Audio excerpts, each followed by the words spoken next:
Memang kadang-kadang tentang doa ini orang melupakan satu, relasi dengan Tuhan. Karena doa itu mesti relasi bukan kata-kata. Tapi yang kedua, kadang-kadang kalau orang senang dia sudah lupa berdoa. Ada juga yang senang masih berdoa. Ada yang susah baru berdoa. Ada yang lebih parah, sudah susah lagi tidak mau berdoa lagi. Jadi dia di awal saya mau kasih tahu dulu, ini Daniel berdoa karena dia memang orang yang dari awal sudah tekun berdoa.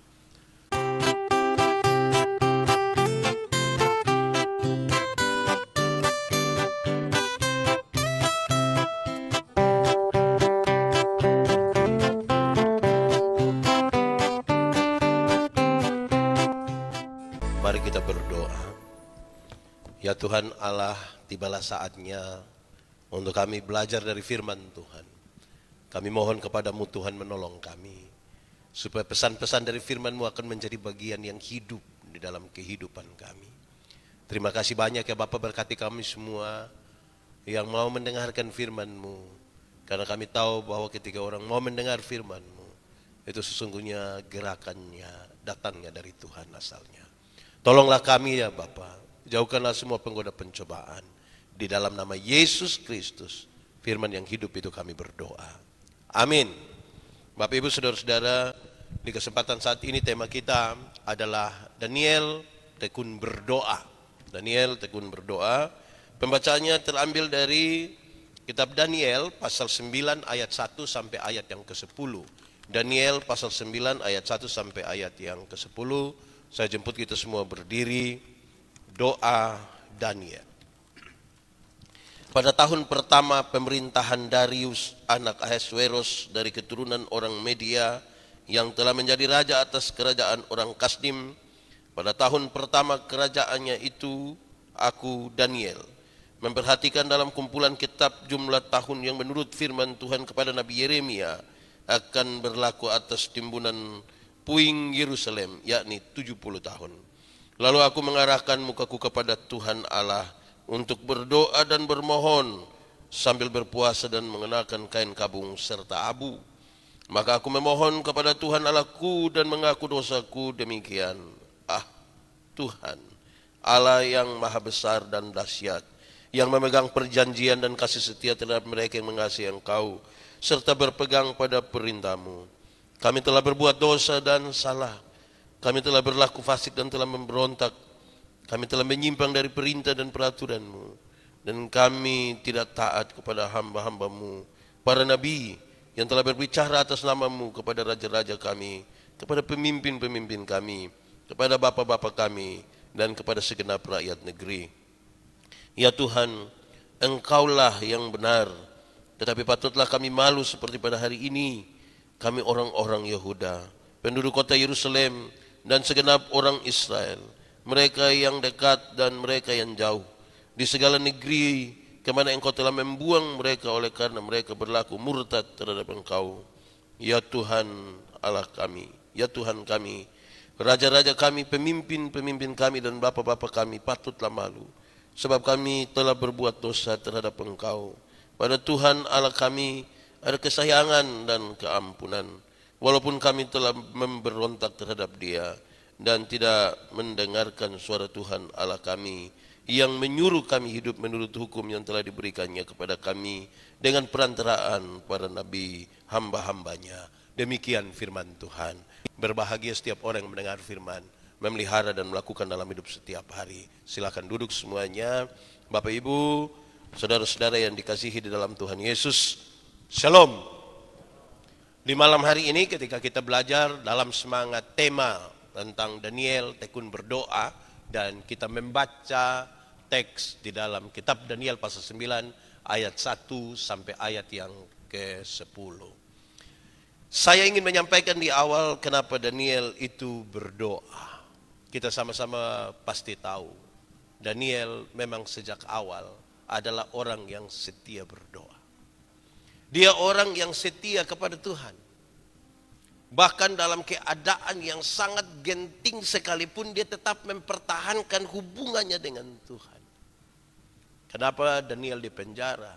Karena berani melawan sebuah perintah tidak boleh berdoa kepada dewa lain atau menyembah selain kepada Darius. Tapi dia berani untuk melakukan itu. Jadi sejak awal dia sudah punya relasi pribadi dengan Tuhan yang memungkinkan dia tuh berdoa. Kenapa saya mulai dari ini, saudara-saudara? Daniel bukan seperti kebanyakan orang, juga mungkin tidak seperti saya. Nanti ada masalah baru berdoa, dia tidak begitu. Memang dari awal dia sudah biasa berdoa. Jadi kalau kemudian kita menyebut dia sebagai Daniel yang tekun berdoa, karena memang dalam segala perkara dia berdoa. Baik itu baik, baik tidak baik, itu dia berdoa. Memang kadang-kadang tentang doa ini, orang melupakan satu, relasi dengan Tuhan. Karena doa itu mesti relasi, bukan kata-kata. Tapi yang kedua, kadang-kadang kalau orang senang dia sudah lupa berdoa. Ada juga yang senang masih berdoa. Ada yang susah baru berdoa. Ada yang lebih parah, sudah susah lagi tidak mau berdoa lagi. Jadi dia di awal saya mau kasih tahu dulu, ini Daniel berdoa karena dia memang orang yang dari awal sudah tekun berdoa. Tetapi selanjutnya saudara-saudara, kenapa Daniel itu tekun berdoa? Jawabannya karena ini orang dia baca Alkitab. Dia dengarkan kembali, dia ingat kembali, dia merenungkan kembali apa yang dinubuatkan oleh Yeremia tentang kehancuran Yerusalem. Dia tahu bahwa ada sesuatu yang besar akan terjadi, ada masalah besar terjadi di depan, dan karena itu dia mesti berdoa. Bagaimana dia bisa tahu itu? Kan dia punya kepekaan. Bagaimana dia punya kepekaan? Kan dia setia membaca firman Tuhan. Dia ingat kembali apa yang disampaikan oleh Yeremia. Dia begitu. Dia ingat betul bagaimana, apa dan kenapa sampai persoalan akan terjadi pada bangsa yang Tuhan pilih ini. Selanjutnya saudara-saudara, kenapa dia berdoa?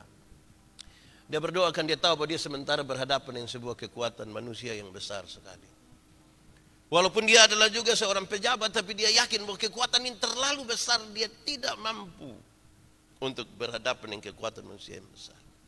Dia butuh sebuah kekuatan yang lebih besar, dan dia tahu bahwa Tuhan mampu memberikan kekuatan besar untuk melawan kekuatan lain di luar Tuhan yang sementara akan mereka hadapi kurang lebih 70 tahun ke depan. Dan dia tahu itu hanya Tuhan. Dia tahu bahwa itu penting sekali saudara-saudara, sehingga dia mau berdoa, dia mau datang kepada Tuhan dan berdoa menyatakan ini ada sesuatu yang terlalu besar yang tidak mungkin dihadapi oleh kekuatan manusia. Saudara-saudara, doa-doanya itu saudara-saudara, kalau kita lihat nanti, kita renungkan sebuah keadaan bangsa Israel dalam pembuangan yang sangat repot sekali. Mereka dulunya tinggal misalnya di Yerusalem, ada bapak, ada mama, ada anak 2 orang. Waktu pembuangan nanti salah satu sudah tidak ada, salah 2-nya sudah tidak ada. Bagaimana orang punya keadaan hidup ketika masih bersama-sama terus harus pergi di satu tempat sebagai budak dan tidak bersama-sama, hancur mereka punya. Dalam keadaan itu ekonomi pun rusak parah, dan mereka akan mengalami sebuah kesulitan yang cukup panjang. Dan kalau kita hitung satu generasi kurang lebih 70 tahun, nah, mereka akan alami yang cukup panjang itu. Berdasarkan itulah dia memang harus berdoa. Jadi 3 bagian yang di awal ini saudara-saudara, saya kira penting bagi kita. Dari awal dia memang orang yang sudah berdoa.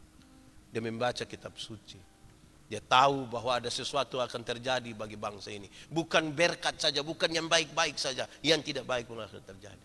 Menyadari bahwa dia manusia yang sangat terbatas, sementara berhadapan dengan sebuah kekuatan yang sangat besar, yang tidak bisa dilawan oleh kekuatan manusia.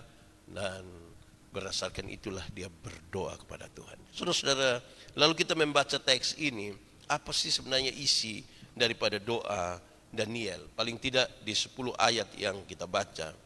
Yang pertama saudara-saudara, ini sebuah doa syafaat. Ini doa bukan untuk kepentingan dirinya sendiri. Ini doa bagi satu bangsa yang besar. Ini bukan kata-kata yang kemudian dilihat oleh semua orang. Ini bagian dari pergumulan pribadi bagi sebuah bangsa yang besar, bagi banyak orang. Saya kira ini refleksi baik bagi kita semua di bulan kebangsaan Republik Indonesia di bulan Agustus ini. Semua orang diminta berdoa bagi bangsa ini. Apakah kita memang sungguh-sungguh berdoa bagi bangsa ini? Masing-masing akan memberi jawab. Ada yang sambil hormat bendera dia berdoa. Baik juga. Baik juga. Tidak ada dia pun salah. Tapi apakah kita sungguh-sungguh? Daniel tidak tampil di sebuah acara yang besar untuk berdoa bagi bangsa ini. Dia berdiam diri untuk berdoa. Berdoa bagi bangsa ini. Dalam keyakinan kepada Tuhan yang luar biasa itu, sekarang dia berdoa bagi bangsa ini dengan sebuah sikap doa yang sangat luar biasa. Dia berkabung, dia berpuasa, dia menaruh abu di kepalanya, tanda dia berduka bagi bangsa ini. Sikap cintanya kepada bangsanya, sikap imannya kepada Tuhan, itu kemudian menggerakkan dia untuk melakukan sebuah sikap berdoa. Dari hati terhadap Tuhan, dari hati terhadap bangsa, membuat dia mengambil sebuah sikap doa. Sikap doa yang seperti orang yang berkabung tadi. Dia berdoa bagi bangsanya. Ini doa syafaat. Doa syafaat itu berdiri untuk orang lain. Berdiri bukan untuk dirinya sendiri. Dia tahu bahwa bangsa ini akan berhadapan dengan sebuah peristiwa yang sangat besar. Dan ini memporak-porandakan bangsa ini. Karena itu dia mau berdoa bagi bangsa ini. Itu bagian yang pertama dari yang kita baca. Bagian kedua, saudara-saudara, saya ajak kita renungkan bahwa kenapa hal itu akan terjadi. Dengan jujur sekali bahwa dia mengatakan ini ada kesalahan. Ada kesalahan daripada para pemimpin. Ini kesalahan dari bapak-bapak. Ini kesalahan dari pembesar-pembesar bangsa. Yang sejak awal tidak berharap kepada Tuhan, tapi mereka berharap pada kekuatan-kekuatan lain dari bangsa-bangsa di sekitar mereka, dan bukan lagi kepada Tuhan.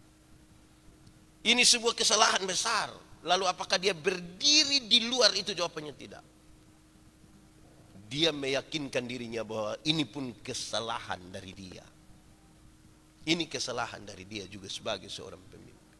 Dia tidak berdoa untuk menyatakan bahwa orang lain bersalah dan dia tidak bersalah. Dia menjadi bagian, karena ini sebuah syafaat bagi bangsa. Ini kesalahan berjamaah, ini kesalahan semua. Walaupun pengambil keputusan adalah para pemimpin, para bangsa, para bapa. Tapi dia bilang dia juga menjadi bagian dari ini. Saudara-saudara, itu berarti catatan ringannya adalah dia menyadari bahwa penderitaan yang dialami itu akibat dosa yang mereka dosa. Berarti ada hubungan antara penderitaan dengan dosa. Saya hati-hati sekali untuk mengatakan ini, saudara-saudara, bahwa memang ada hubungan antara penderitaan dan dosa, tetapi tidak semua penderitaan itu karena dosa. Ada hubungan antara penderitaan dan dosa, tapi tidak semua penderitaan itu karena dosa. Sama juga dengan salib identik dengan penderitaan, tapi tidak semua penderitaan itu adalah salib. Jangan sampai nanti sebentar ada orang sakit juga kita bilang, ini pasti kan berdosa makanya sakit gigi. Tidak begitu.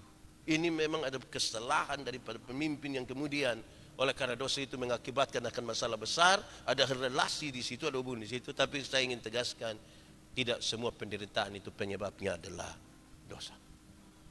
Selanjutnya, saudara-saudara, kita baca bagian yang baik ini untuk menegaskan kepada kita, ternyata untuk itu maka di bagian awal dari doanya dia hanya meminta ampun dulu.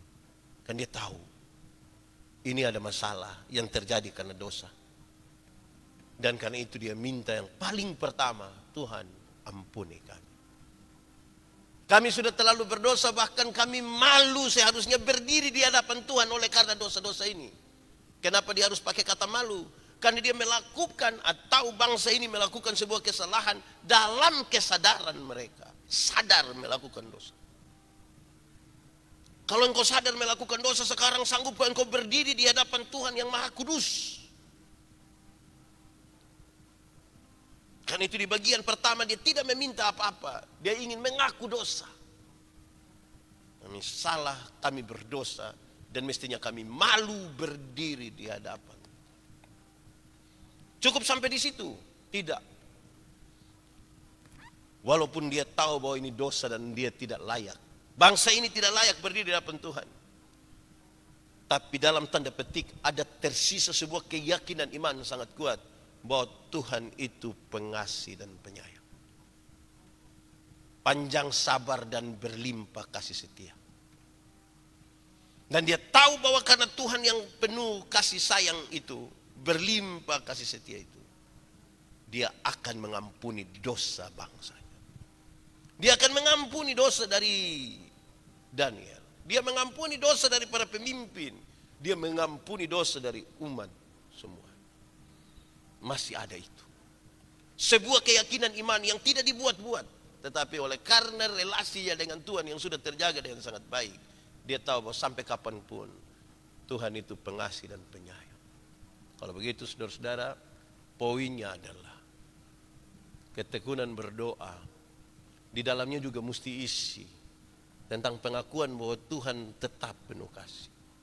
Tapi jangan lupa supaya kita datang kepada Tuhan juga dalam sebuah kesadaran bahwa kita ini sebenarnya tidak layak datang kepada Tuhan. Bagaimana kita bisa layak? Kita mesti dilayakkan oleh Tuhan dalam sebuah pengampunan untuk kita bersekutu bersama-sama dengan Tuhan. Poin-poin ini kemudian menolong saya dan saudara untuk terus tekun berdoa, tapi saya harus ingatkan kembali kita bahwa doa itu relasi. Supaya kita jangan berdoa di waktu-waktu yang kita mau. Berdoalah setiap waktu. Nasihat Rasul Paulus kepada jemaat di Efesus tentang berdoa setiap waktu, dia berkaitan dengan berdoalah waktu engkau susah, berdoalah waktu engkau senang, berdoalah waktu engkau sukses, berdoalah waktu engkau gagal, berdoalah waktu sehat, berdoalah waktu sakit. Berdoalah di setiap waktu dan setiap musim kehidupan yang sangat dinamis, naik, turun, diam, bergerak, dan seterusnya. Tekun di situ supaya kita terus ada. Tapi relasi itu yang akan menolong kita supaya rindu bersama-sama dengan Tuhan. Semoga saudara-saudara bagian yang pendek dan singkat ini menolong kita umat percaya dimanapun, baik kita yang ada di sini maupun yang ikut ibadah ini secara online, supaya kita berefleksi ulang tentang relasi pribadi kita dengan Tuhan. Doa kita di saat naik turunnya kehidupan ini, dan kesadaran kita menjadi bagian dari satu bangsa yang besar, dari satu gereja yang besar. Kadang-kadang doa-doa kita sangat egois, berdoa bagi diri sendiri dan tidak pernah melibatkan orang lain. Ada orang juga berdoa untuk orang lain, tapi dia berdoa supaya kalau Tuhan berkenan, Tuhan ambil itu orang, sudah dia doa serahkan saja. Jangan juga berdoalah bagi kebaikan satu kota, berdoalah bagi bangsa ini, berdoalah bagi kota di mana engkau ada, dan berdoalah bagi persekutuan bergereja. Kita ada di malam hari Kamis malam dalam doa-doa malam ini, pokok-pokok doa ada banyak yang kita doakan. Setelah ini masih ada 6 lagi yang kita doakan. Mari coba kita mulai melakukan dengan kesadaran itu. Jangan sampai ada yang sebentar, oke, mari kita berdoa bagi pembangunan gereja. Kita hanya tunggu kapan kalau Luis bilang pokok yang kedua adalah, jangan begitu juga. Kita selesaikan dulu, nanti pindah lagi. Jangan hitung-hitung bilang ini poin pertama berarti tinggal 5. Jangan juga begitu. Supaya kita berefleksi bahwa memang kita mesti berdoa dari sebuah hati yang mengaku bahwa Tuhan itu sangat berkuasa melebihi semua kekuatan di dunia, tapi Dia juga sekaligus pengasih dan penyayang yang sanggup memberikan pengampunan dosa atas kita sekalian. Tuhan memberkati kita, kita tunduk kepala di hadapan Tuhan. Mari kita berdoa.